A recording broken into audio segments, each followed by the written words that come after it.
खुलुमबाय नोंथांमोनखौ voice of Bodoland चैनलाव बयखौबो बरायबाय। दिनैनि मोनथिनो गोनां खौरांफोरा जाबाय आधार कार्डआ सोलायसिगोन। UIDAI आधार कार्डनि डिजाइनखौ फैगौ डिसेम्बर दाननिफ्राय रिडिजाइन खालामसिगोनखौ फोसावना होदों। गोदान आधार कार्डआव नोंथांनि फट' आरो QR क'डल' थागोन।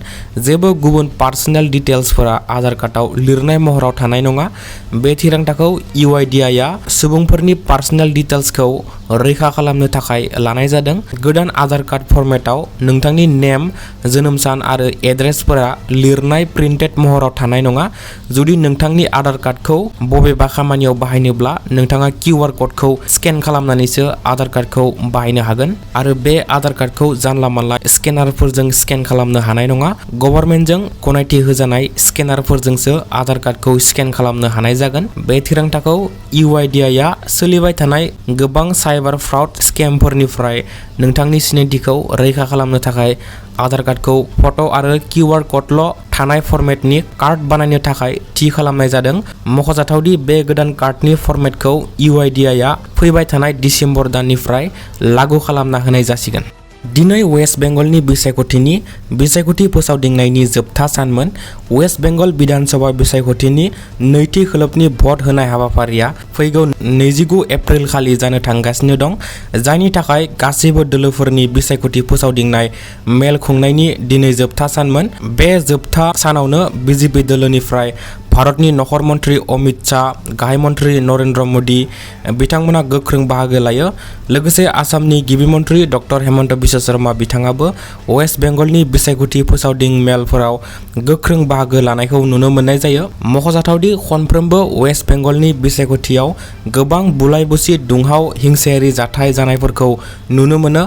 थिग बेबादिनो बे खेबावबो गोबां दुंहाव-दुंसि हिंसायारि जाथाय जानायखौ दासिम वेस्ट बेंगलनि बिसायख'थियाव नुनो मोनगासिनो। मख'जाथावदि थांनाय 23 एप्रिल खालि जालांनाय सेथि खोलोबनि भट होनाय हाबाफारियावबो बमा बेरलायनाय जाथाय जादोंमोन। गुबुन रायजोफोरनि रुजुनायाव वेस्ट बेंगल बिसायख'थियाव दासिम बयनिख्रुइबो बांसिन पुलिस पेरामिलिटारि फर्सफोरखौ थिसननाय जादों।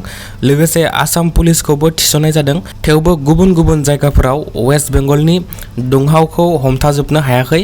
मख'जाथावदि फैबाय थानाय 29 एप्रिल खालि वेस्ट बेंगलाव गासै 142 ता बियाबफोराव नैथि खोलोबनि भट होनाय हाबाफारिया जानो थांगासिनो दं, जाय नर्थ कलकाता, कलकाता साउथ, हावड़ा, नादिया, हुगली आरो पुर्बा बार्धामानफोराबो गोग्लैयो। मख'जाथावदि बेनि फिथाइखौ फैगौ 4 मे खालि आसाम, वेस्ट बेंगल, केरालाम, तामिलनाडु आरो इउनियन टेरिटरि प्रडिउसरनि बिसायख'थिनि फिथाइखौ खनसेयैनो फोसावनाय जागोन। दिनै फुंबिलिनि 5:23 रिंगासोआव जापानाव 6.2 मेगनिट्युडनि गोख्रैथिजों बांग्रि फैदोंमोन, जायनि जाहोनाव गासै जापान हादरावनो सुनामिनि थाखाय हाई एलार्ट फोसावना होदों। बे 6.2 मेगनिट्युडनि गोख्रैथिजों फैनाय बांग्रिया गासै जापाननि 63 किल'मिटार बाहागोसिमहालागै गोहोम खोख्लैदोंमोन।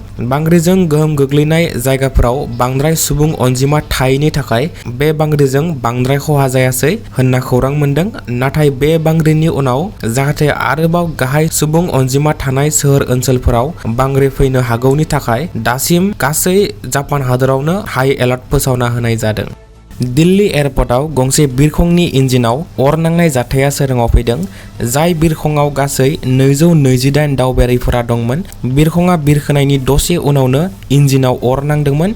बेनि उनाव लोगो लोगो इमारजेन्सि लेन्डिं खालामनो गोनां जायो आरो फ्लाइटनि इमारजेन्सि स्लाइड्सनि गेजेरजों दावबायारिफोरखौ फ्लाइटनिफ्राय बख'नाय जायो। बे जाथायाव गासै 6 दावबायारिफोरा गोब्राब जोखोम जायो होनना खौरां मोनदों। खौरांनि बादिब्ला बे फ्लाइटआ दिल्लीनिफ्राय सुइजारलेण्ड थांगौमोन। उनाव दावबायारिफोरनि थाखाय गुबुन फ्लाइटनि लाहार-फाहार खालामना होनाय जायो आरो सुइजारलेण्डसिम मोजाङै दैथायहरनाय जायो। हाबा जागोदान आइजोखौ गावनि फिसायानो मुलि दौनानै बुथारनाय जाथाया सोराङाव फैदों। बे जाथाया गुवाहाटीआव जानो मोनदों।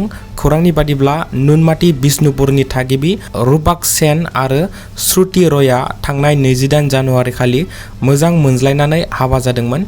बेनि सिगां फिसाय रूपक सेनआ गिबि बिसि दंखायोमोन, नाथाय गिबि बिसिखौ डिभर्स खालामनानै श्रुति रयजों जुलि जादोंमोन। नाथाय जुलिनि 2 दाननि उनावनो श्रुति रयआ फुड पयजनिं खिनाय गोबानायफोर जादोंमोन। बिनि उनाव बिखौ ICU आव थिसननाय जादोंमोन, नाथाय श्रुति रयआ जिउ गोमायो। बेनि उनाव नायबिजिरनायनि गेजेरजों श्रुति रयनो मुलि होखोमाना बुथारनाय जाथाया सोराङाव फैयो। बेनि उनाव दायनिगिरि फिसायखौ अदालबाक्रा पुलिसा खानाय जाबाय। जाथायनि सायाव गोथौ नायबिजिरनाया सोलिगासिनो होनना खौरां मोनदों।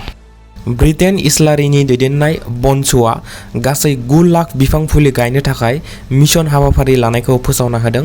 गाबोन 28 एप्रिल मंगलबारनिफ्राय चिरां जिल्लानि रायपुरनिफ्राय 9 लाख बिफां फुलि गायनायखौ जागायजेनगोन होनना ब्रिटेन इस्लारि बिथाङा फोरमायना होदों। बेनिखायनो गासै रायजो राजाफोरखौ ज' फैनानै ब्रिटेन इस्लारिनि दैदेननाय बर' माहारि फरायसा आफादखौ 9 लाख बिफां फुलि गायनाय मिशनखौ जाफुंसार खालामनायाव मदद खालामफैनो थाखाय ब्रिटेन इस्लारि बिथाङा खावलायो।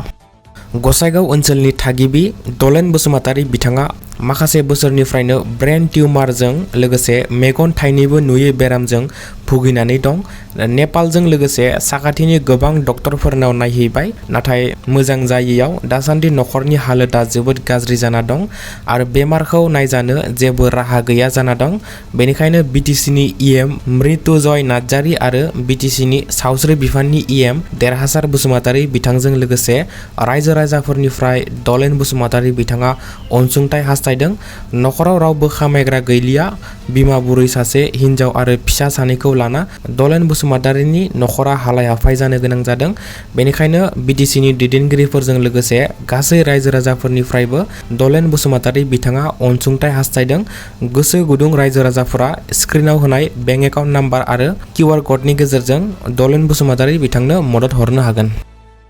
जोबनायाव गोबां नायगिरि बिथांमोना आं भिडिअ बानायनायाव बबे माइकखौ बाहायो बेनि बागै गोबां सोंहरबाय थायो। बेनिखायनो आं बाहायनाय माइकखौ नोंथांमोननो खोन्थाना होनो सानदों। आं बया M1 माइकखौ बाहायो, जाय भइस रेकर्ड खालामनो थाखाय जोबोद मोजां। आं बया M1 माइकखौ भइस रेकर्ड खालामनायाव बाहायो। बेयो जोबोद मोजां माइक जों इउटिउबारफोरनि थाखाय। दामाबो 1000 नि गाहायावनो फैयो। नोंथांमोना नोंथांनि मबाइलाव बे बया M1 माइकखौ कानेक्ट खालामनानै भइस रेकर्डिं खालामनो हागोन। बे बया M1 माइकनि लिंकखौ आं डिसक्रिप्शनाव होनानै दोनगोन। नोंथांमोना डिसक्रिप्शननि लिंकआव थुनानै फ्लिपकार्टनि गेजेरजों बे बया M1 माइकखौ बायनानै लानो हागोन।